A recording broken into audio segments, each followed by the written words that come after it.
पृथ्वी, जो उन सभी प्राणियों का घर है जिन्हें हम जानते हैं।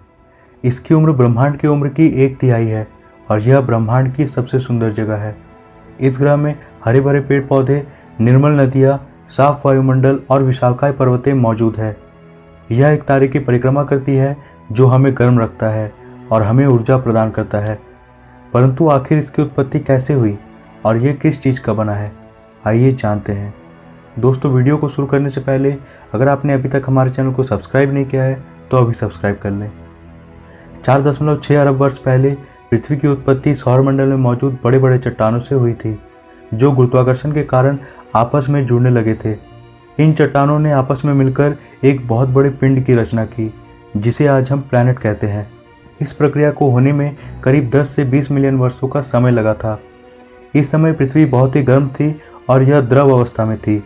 इसी वक्त एक बहुत बड़ा ऑब्जेक्ट जो कि मार्स के साइज का था, पृथ्वी से टकराया। इससे पृथ्वी का कुछ हिस्सा टूटकर पृथ्वी के ऑर्बिट में बिखर गया और पृथ्वी की परिक्रमा करने लगा। इन टुकड़ों ने आपस में जुड़कर हमारे चांद की रचना की। इस समय पृथ्वी बहुत ही ज़्यादा गर्म थी और इससे लगातार एस्टेरॉयड टकराते रहते थे। इस समय पृथ्वी पर केवल गर्म लावा के समुद्र और एक जहरीली वातावरण मौजूद थी, पर यह सब अब बदलने वाला था।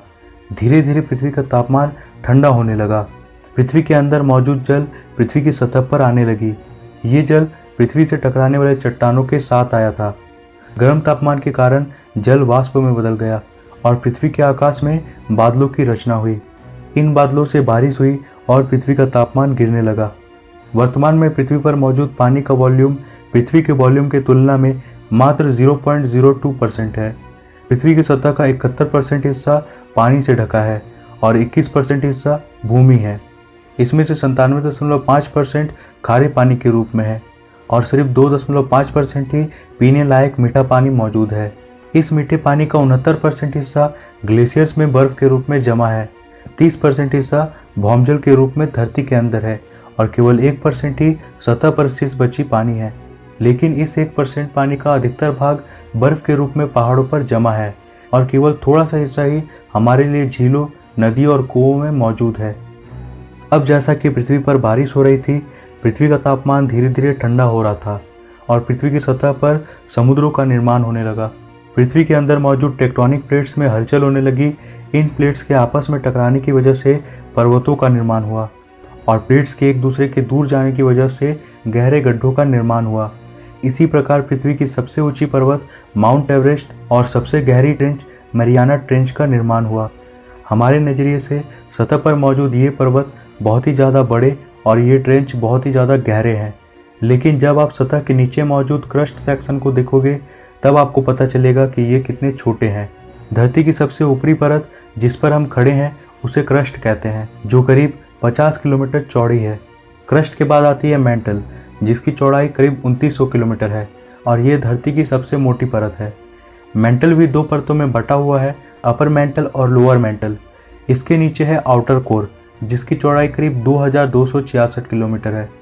आउटर कोर पिघली निकल और आयरन से बनी परत है। इस जगह का तापमान करीब 4000 से 5700 डिग्री सेल्सियस है और पृथ्वी के केंद्र में मौजूद है इनर कोर। यह पृथ्वी की सबसे गर्म परत है जो ठोस निकल और आयरन से बना है। इसका रेडियस 1200 किलोमीटर है और इसका साइज चांद के साइज का 70% है। इसका तापमान सूर्य के सतह के तापमान के बराबर है। अब इसे आसानी से समझने के लिए ये पतली सी परत जहाँ बड़े बड़े पर्वत, नदियाँ और वायु मौजूद है, यही वह जगह है जहाँ हम रहते हैं। अब आते हैं पृथ्वी की सतह पर।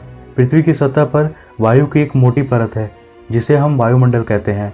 वायुमंडल में 78% नाइट्रोजन, 21% ऑक्सीजन और 0.9% आर्गन, कार्बन, जलवाष्प और कुछ अन्य गैसें मौजूद है। वायुमंडल भी कई परतों में बटा हुआ है।